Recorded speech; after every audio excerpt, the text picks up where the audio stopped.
नंद बाबा सब नाचत नंद उमंगन छाए।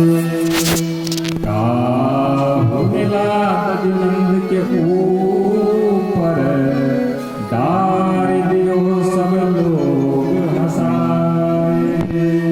इस प्रकार से दिव्य आनंद हे परीक्षित, नंद के आनंद में उसके आंगन में मनाया जा रहा है। और हे परीक्षित, आनंद मनाए भी क्यों नहीं, आनंद आए भी क्यों नहीं। नंद पड़े हैं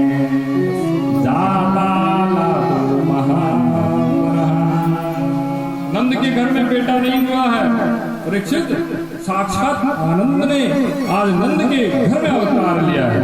बोलो बाल भगवान आहो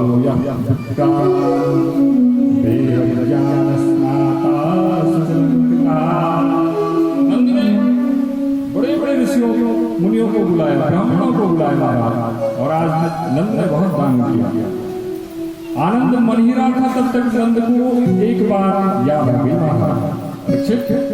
नंद ने कहा यहाँ कहीं आनंद में कंस महाराज रुष्ट न हो जाता, अभी तक वहां कर नहीं गया। इसलिए नंद ने क्या क्या परीक्षित, गोपाल गोकुल रक्षाया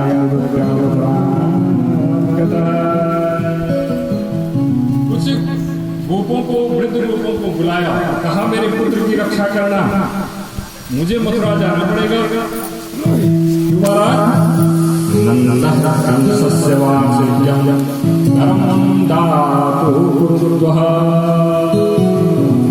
नंद को हर साल कर देने के लिए जाना पड़ता है कंस के पास।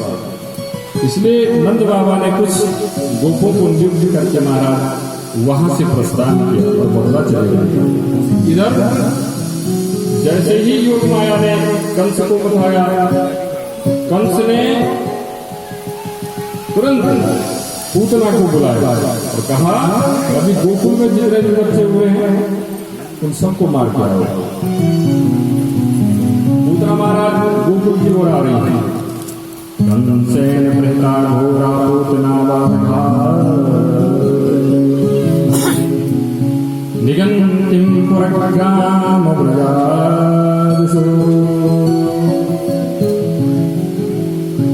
जहां जहां बच्चे देख रही है वहां आवाज आ रही है।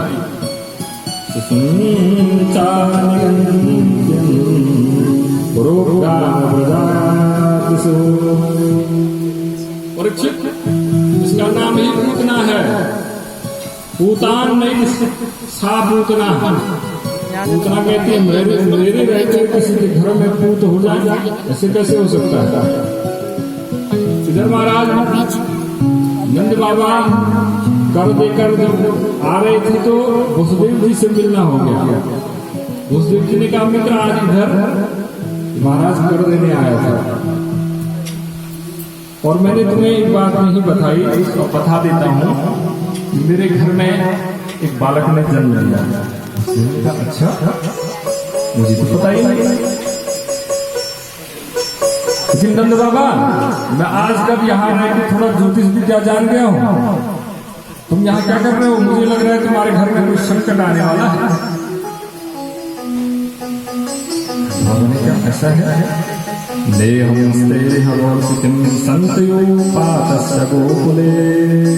मुझे लग रहा है कि गोकुल पे कुछ संकट आने वाला है, इसलिए जल्दी से जल्दी गोकुल चले जाओ महाराज। परीक्षित जैसे नंद ने ऐसा सुना तो हरि जगह शरण संगीता।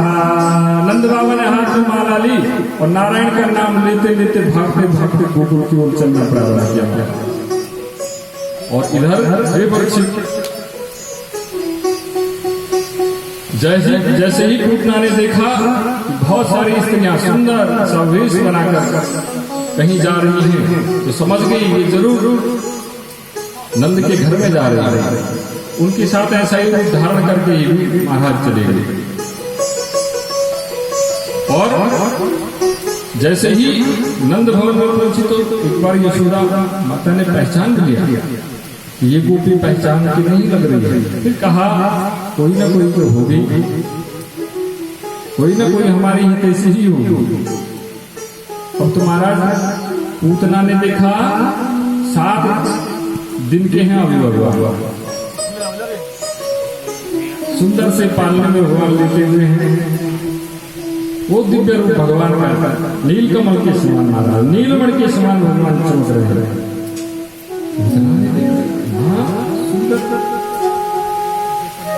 जैसे ही इसको समय मिला इसने तुरंत भगवान को अपने गोद में बिठा दिया। भगवान ने देखा पूतना को और तुरंत महाराज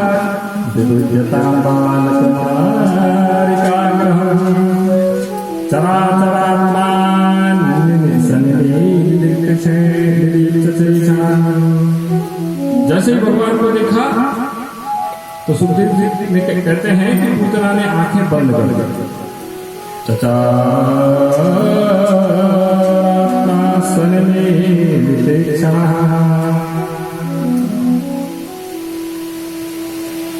परीक्षित का आंखें बंद कर दी क्यों? क्या पूतना तो बड़ी सुंदर दिख रही थी, फिर भगवान ने आंखें बंद की। तो सुखदेव जी कहते हैं कि भगवान को राम जन्म की याद आ गई कि जब मैं जंगल गया था तो सबसे पहले ऐसी ही सजी धजी राक्षसी मेरे सामने आई थी, शूर्पणखा। उस समय मेरे साथ किशोरी जी थी, तो भगवान ने उसकी तरफ देखा ही नहीं, क्योंकि रामचंद्र चक्षुषा पश्यते किशोरी जी थे। तो सीता चिताही कहे प्रभु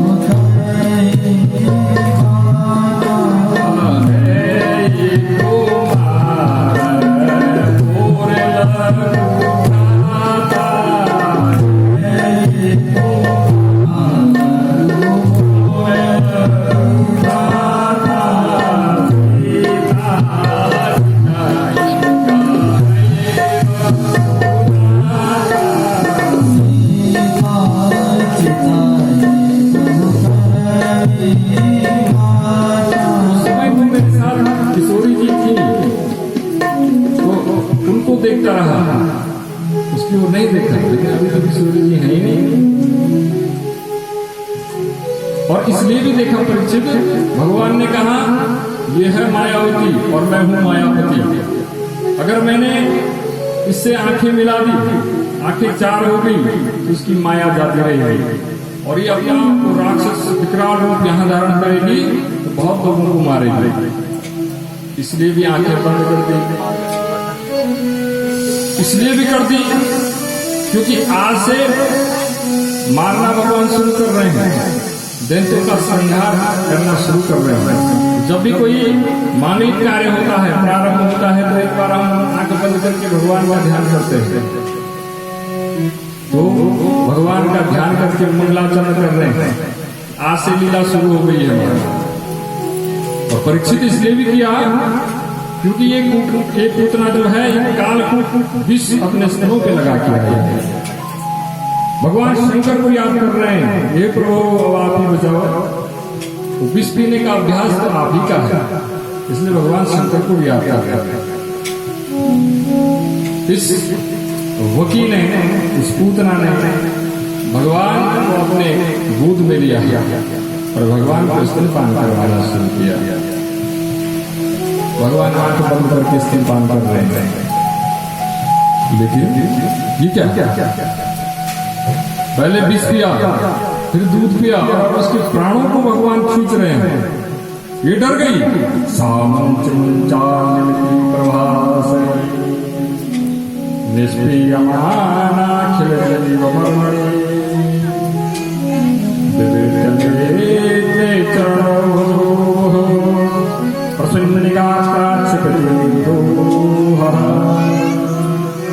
अरे छोड़ मेरे को, छोड़, मारेगा क्या मेरे को? भगवान ने कहा मैंने छोड़ना नहीं सीखा है, एक बार पकड़ दिया तो मैं छोड़ता नहीं हूं। अब तो ये चिल्लाई, बेदरा इसको हुई मत, और ये भगवान को उठा के बहुत दूर ले गए। सब लोग देखते रह गए, अरे इसने विकराल रूप धारण कर दिया, राक्षस का रूप धारण कर दिया। भगवान ने जब देखा कि ये उचित स्थान पे पहुंच गया, उसी समय इसके प्राणों को भगवान ने खींच दिया, और उसी समय महाराज पूतना गलत प्राण हो गए। गलत प्राण होकर जब नीचे गिरी तो कई कोस तक के जो जितने पेड़ थे सारे दब गए, महाराज इतना बड़ा शरीर से। और भगवान इस पूतना के इस विशाल काय शरीर पर भगवान ऊपर से लेटे हुए महाराज। बोलो भगवान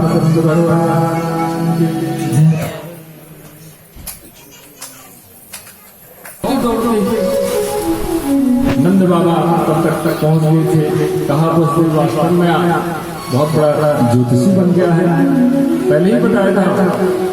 कहाँ ले गया मेरे बालक को? नंद से सारे नंद से सब सहित सब महाराज के स्थान पर पहुंचे। देखा बालक कृष्ण को चुपचाप आनंद से पूतना गोद में लेटा हुआ है, वो पड़ी हुई है महाराज।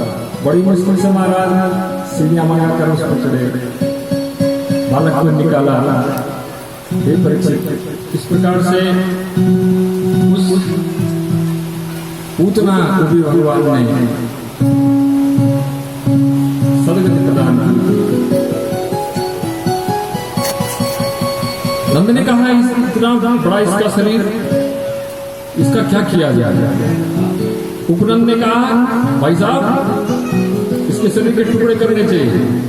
सबने अपने अपने कुल्हाड़ियां निकाले, उसको काट काट के छोटे छोटे टुकड़े कर और फिर इनको जलाया। एक दिव्य सुगंध उत्पन्न हुई। परीक्षित ने कहा सुगंध उत्पन्न हुई क्यों? भगवान ने कहा पूतना राक्षसी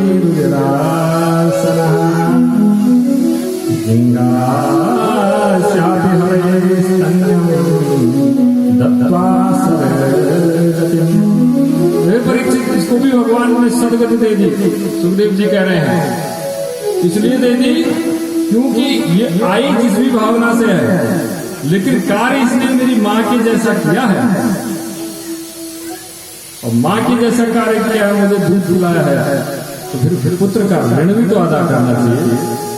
तो भगवान ने इस पूतना को भी सदगति दे दी। यशोदा ने कहा कि इतनी बड़ी राक्षसी से मेरा पुत्र बच गया, इससे संभव हुआ। बुद्धदेव जी कहते हैं मैं रास्ते में नारायण का नाम जप रहा था इसलिए हुआ। यशोदा ने कहा कि लो कोई बात नहीं है, लेकिन कहीं ना कहीं पुत्र को नजर अवश्य लग रही है, तो तुरंत गौशाला में ले गई महाराज। और अब भगवान की नजर उतारी जा रही है। सुंदर सी काली सी गैया और गाय की पूंछ से भगवान के नामों से ही भगवान की ही नजर उतारी जा रही है।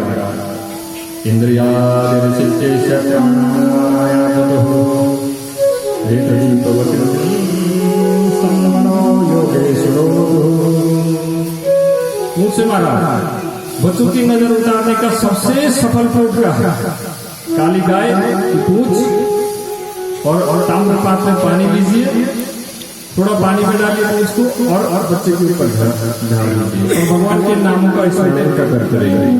कृष्ण नाम भगवान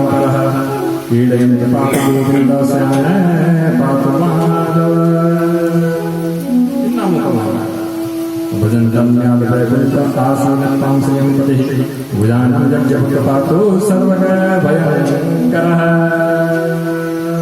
इन मंत्रों से सारे जो ग्रह दोष होते हैं, जो नजर आने के दोष होते हैं, सारे निकल जाते हैं।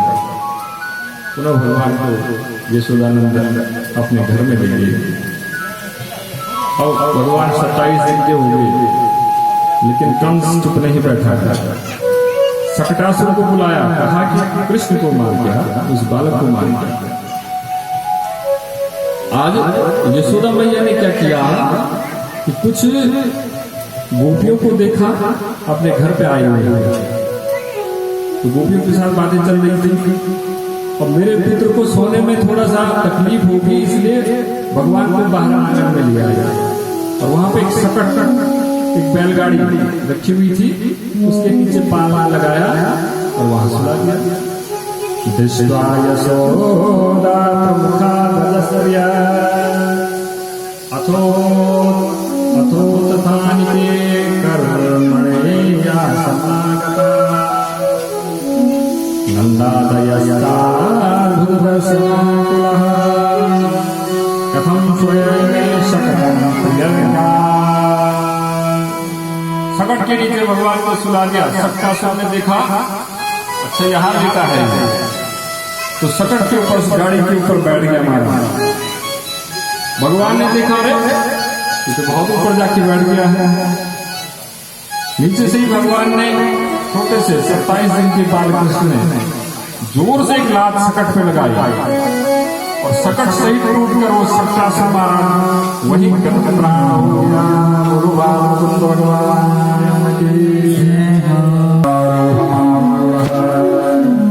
लालयन्ति स्तुतं सते गरिमा शिशो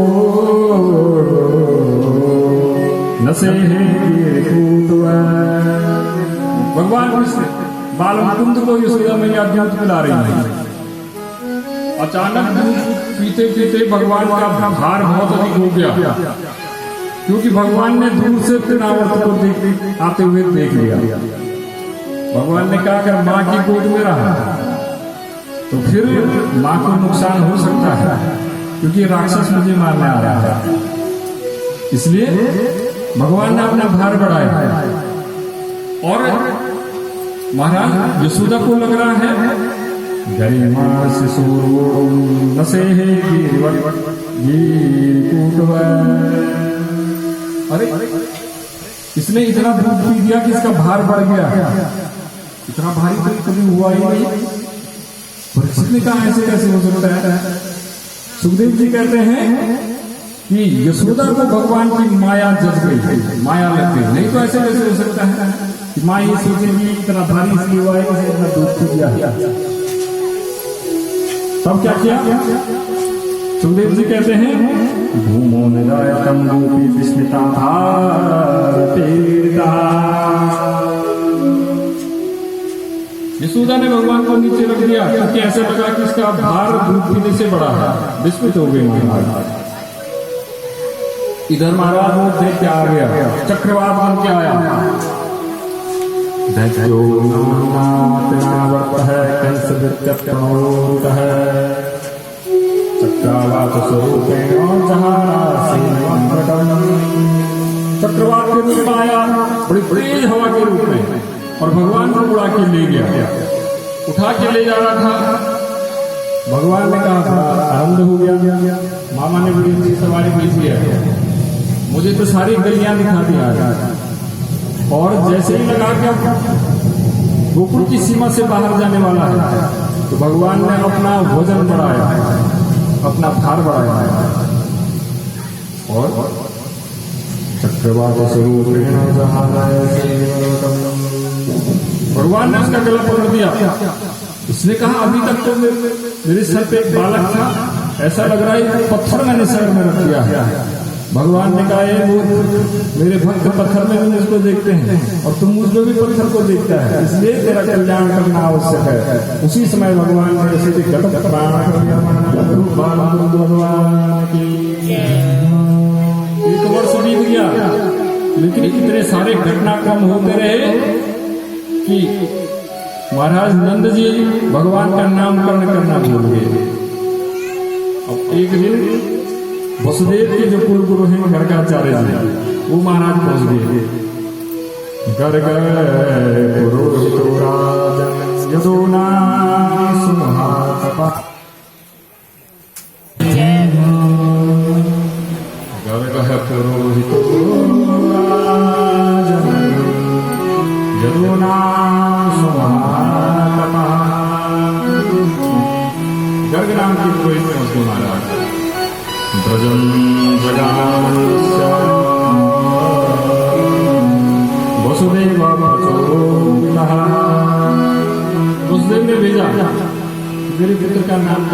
करके आओ। तो वहां पहुंच के मारा। नंद ने देखा, कहा यशोदा इनसे बड़ा जानकार पंडित जी आज तक कोई दूसरा नहीं है, बड़े जानकार हैं, ग्रह नक्षत्र जन्म भी अच्छा देख लेते हैं, इन्हीं से पुत्र का नामकरण करा लेते हैं। गर्ग ने कहा, गर्गाचार्य ने कहा ठीक है, मैं करने के लिए तैयार हूं, परंतु कंस क्योंकि इसको मारना चाहता है, इसलिए नामकरण संस्कार गौशाला में होगा। तो गौशाला के अंदर नामकरण संस्कार करवाया। इधर महाराज यशोदा ने कहा, नंद बाबा कह रहे थे कि बड़ा जानकार है, तो जरा बाबा जी की परीक्षा लेते हैं। तो रोहिणी की गोद में भगवान कृष्ण को दे दिया और बलराम जी को अपनी गोद में ले लिया। देखते हैं पहचानते हैं कि नहीं पहचानते हैं, किसका कौन सा बालक है। बैठ गई दोनों। अब गर्गाचार्य जी ने देखा महाराज, भगवान को देखा, तो जैसे ही भगवान को देखा महाराज, तो महाराज देखते लगा कि तो साक्षात नारायण है। और धाता जी ध्यान एक हो गए, समाधि लग गई महाराज। समाधि लगी, बहुत समय हो गया, आंखें ही नहीं खोली। यशोदा ने कहा कि पंडित जी हमको कलंक लगाने तो नहीं आ गए। हे नंद बाबा जरा देखो तो सही, पंडित जी में कुछ जान बची है कि नहीं बची है। हाथ हिलाया, अरे गर्गाचार्य जी कहाँ हो? अरे भाई आपको पुत्र, क्या बताऊं इनके बारे में, इनका नाम मैं क्या रखा, फिर भी अयम ही रोहिणी पुत्रो रमयन् सुयोगुणे आख्यास्ते रामेति बालादित्यात्मनं। हे नंदन, ये जो यशोदा की गोद में रोहिणी का पुत्र है ना, यशोदा ने कहा रोहिणी को उन्हीं से मारा, दिखा इतने जानकार पंडित जी ने पहचान गए। तो गर्गाचार्य जी मेरी परीक्षा ले रहे हैं। अयम ही रोहिणी पुत्रो, ये तुम्हारी गोद में है जो, ये रोहिणी का पुत्र है। रमयन् सुयोगुणे, इसके गुणों की गाथा तो वेद करते हैं, वेद आख्यास्ते रामेति बलादित्यात्मनं विदो, बड़ा बलशाली, इतना बलशाली होगा, इसका नाम ही बलराम होगा। बलधर और हल इसका प्रिय होगा, इसलिए इसका नाम हलधर भी होगा। बोलो भगवान भगवान की। अब देखा भगवान कृष्ण को, और भगवान को जैसे देखते हैं तो पुनः समाधि लग जाती है महाराज। अब तो नंद बाबा ने हाथ पकड़ दिया गर्गाचार्य कि आप बार बार सो जाते हैं, आप तो सोने नहीं लग जाते, जरा बताइए आप देखिए। तो गर्गाचार्य जी ने ऐसे हाथ को थोड़ा मेज में तो किया और कहा कि बहुनी संति नामानि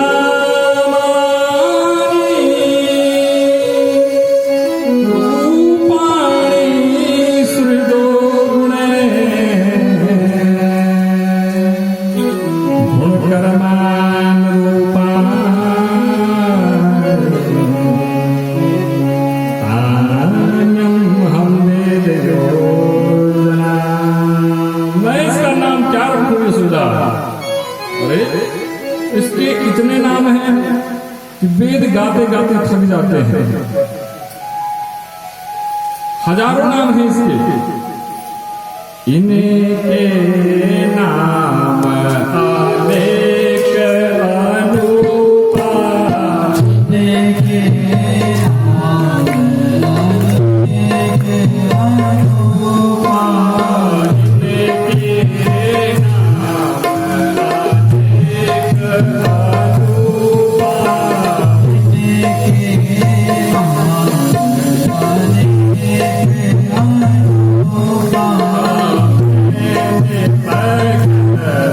स्वामी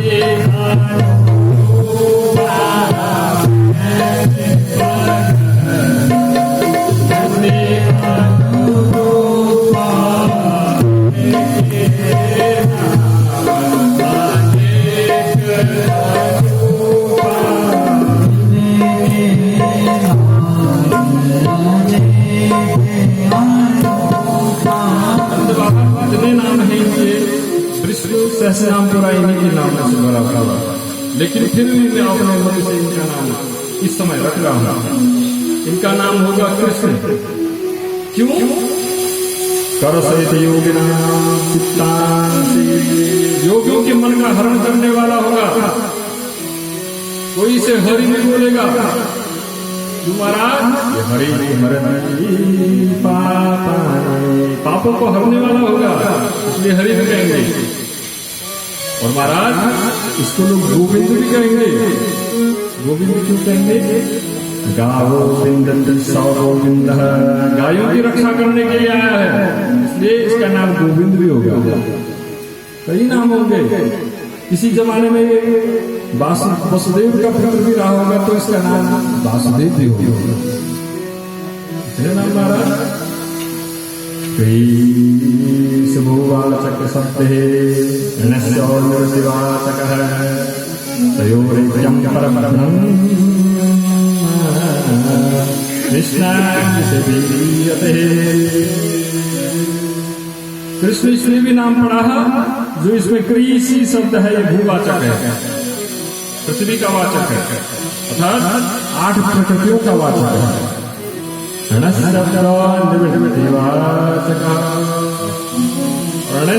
शब्द है वो निवृत्ति का वाचक है, इसलिए इन दोनों के मिलने से कृष्ण इसी से परब्रह्म बनता है, इसलिए इसका नाम कृष्ण होगा। ने कहा पंडित जी जरा एक बात बताओ, बड़ा होकर क्या बनेगा, क्या करेगा मेरा? वो बड़ा आदमी बनेगा,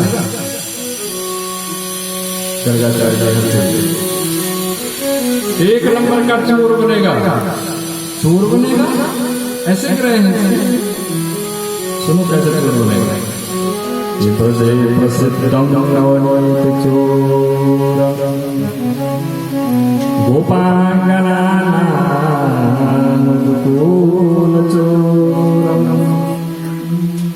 पूरे ब्रज में प्रसिद्ध चोर बनेगा। किसका? नवनीत चोर, मक्खन का चोर।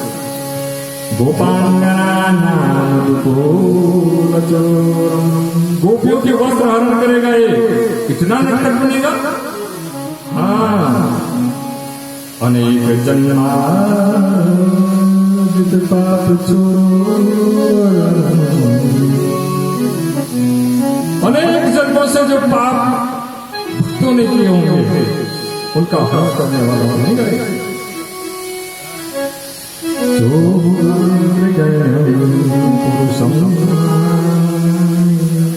इस महापुरुष चोरों में अग्रगण्य महापुरुष को मैं प्रणाम करता हूँ। इस प्रकार से भगवान का संस्कार हमारा। अब भगवान कृष्ण और बलराम महाराज नंद में अपने घुटनों के बल इधर उधर चलना प्रारंभ करते हैं। धूधरे अतसोभित साजो, तैसे बने सिर सुंदर चोटी। खेलत हाथ फिरे अंगना, पग पैजने बाजत पीर को छोटी। छवि को रस खान विलोकत, भारत काम करान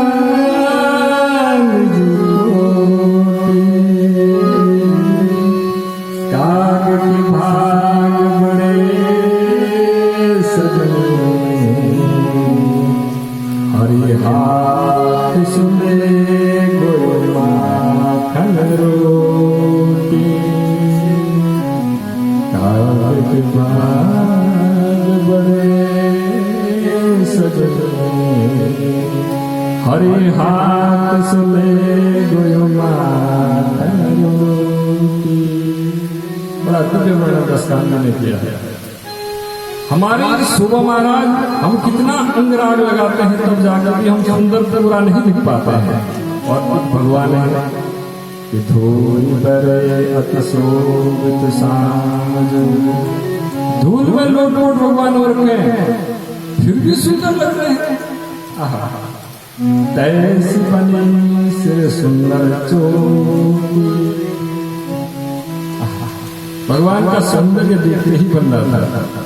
घुटनों के बल चलते चलते भगवान आंगन से बाहर आए और थोड़ी सी मिट्टी खाने लगा। बलराम जी ने कहा, भैया इसने मिट्टी खा दी, मैंने मना किया था मिट्टी खा दी।